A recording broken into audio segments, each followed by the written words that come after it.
Hello everyone, welcome back to my channel. তো আজ try করেছিলাম মাছের ডিমের পাতুরি। তো প্রথমে একটা মশলা তৈরি করে নেব। কাঁচা লঙ্কা, আদা, রসুন, জিরে, সর্ষে, পোস্ত, স্বাদের জন্য চিনি ও এলাচ, লবঙ্গ একসাথে বেটে নেব। অন্যদিকে মাছের ডিমটাকে পরিষ্কার জল দিয়ে ধুয়ে নিয়ে তাতে পরিমাণ মতো হলুদ গুঁড়ো, লবণ, সর্ষের তেল ও যে মশলাটা বেটে রেখেছিলাম সেটা দিয়ে মিশিয়ে নেব ভালোভাবে বেশ কিছুক্ষণ ধরে।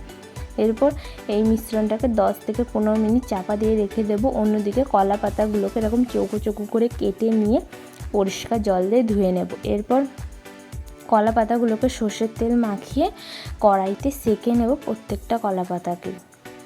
এরপর আর কি সেঁকা হয়ে গেলে কলা পাতাগুলোকে মাঝখানে ডিমের মিশ্রণটা দিয়ে দুদিকটা ভালোভাবে মুড়ে নিয়ে সুতো দিয়ে বেঁধে নেব। আর আজকে আমাকে মা সাহায্য করছিল, সুতোগুলো বেঁধে দিচ্ছিল। এইভাবেই আমি প্রত্যেকটা পাতুরিকে তৈরি করে নিয়েছি। প্রথমে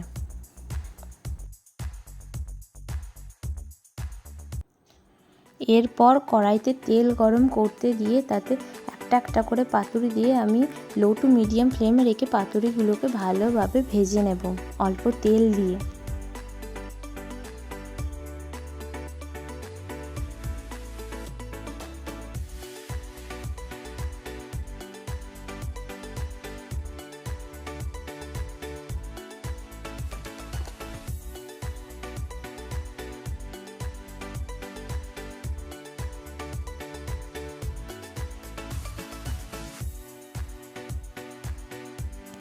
দেখতেই পাচ্ছ দেখতে কতটা সুন্দর হয়েছে, না জানি খেতে কতটা সুন্দর হবে। তো আমি আজকে মাছের ডিমের পাতুরিটা ভাত দিয়ে ট্রাই করেছিলাম, খেতে দারুণ হয়েছিল।